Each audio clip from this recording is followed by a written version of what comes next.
Okay guys, I'm going to give you a couple of tips and tricks to use these equations and how to make sense of the word problems.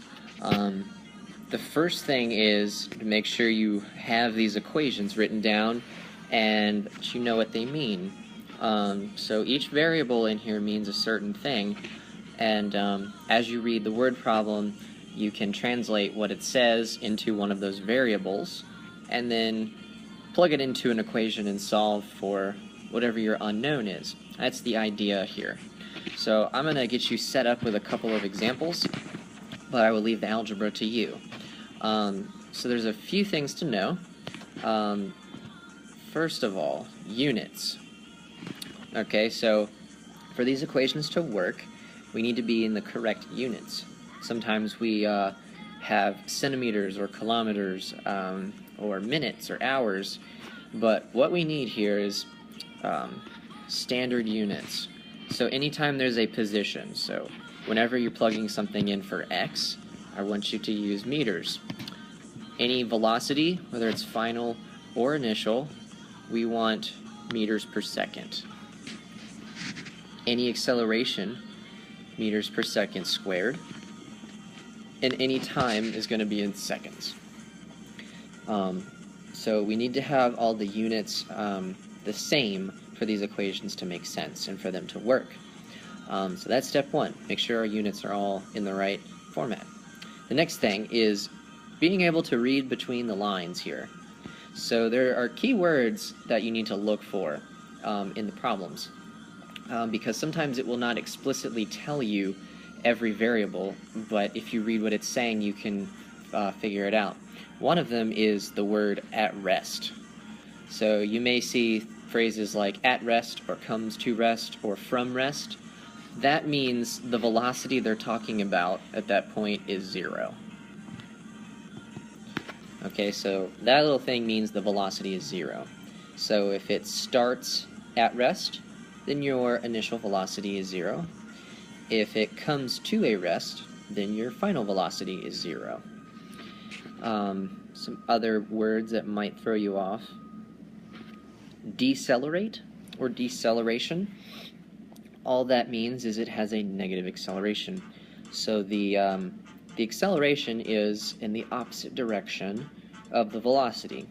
So if I'm going 80 meters per second and it says it decelerates, that means I'm slowing down.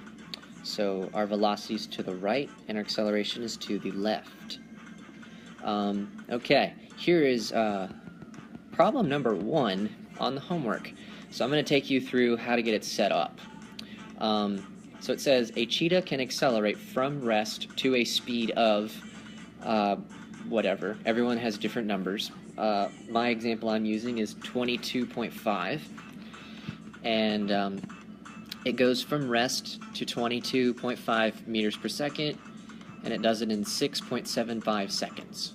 So those are the things that we are given.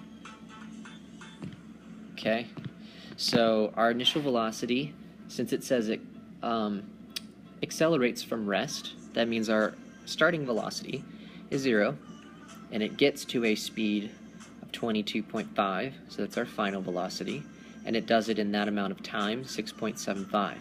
So those are the 3 things that we know given that problem. The question is, what is acceleration? Okay, so all we have to do here, once we have all of our variables written down and write down the one that we want to find, then we just have to find the equation that relates it together. So, for example, if we want to solve this question, then we want to use this equation.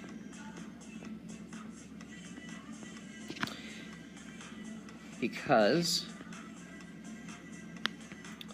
we know all of the variables in that equation except for one, which is the one we want to solve for. So I will leave the algebra to you to plug in the numbers and solve it for A as part of the homework. But just giving you a sense, this is how you start physics problems. Alright, one more example. This is number 2. So again, it says that the MX missile goes from rest to a suborbital velocity of 8.5 kilometers per second, and it does it in 50 seconds.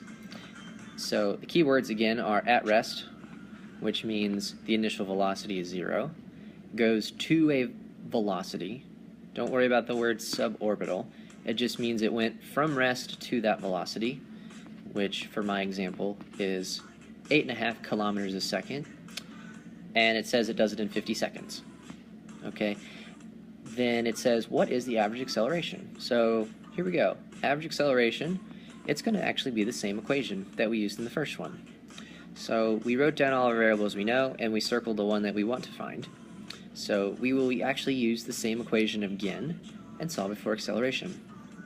Alright, now every problem has its own unique question, so don't memorize how to do this problem. What I would rather you do is remember the process that you used. So writing down the things that you know and then putting a question mark next to the one you don't know. And then your only task is to find the equation, to plug it in and solve for it. And the other thing is with this one in particular, we have units that are different. So what we need to do is convert those to meters per second before we plug it into our equation. Alright, I hope that this helps clear up some confusion, and use the advice I give you in this video to help you solve the word problems and to be ready for Monday. And I will see you then.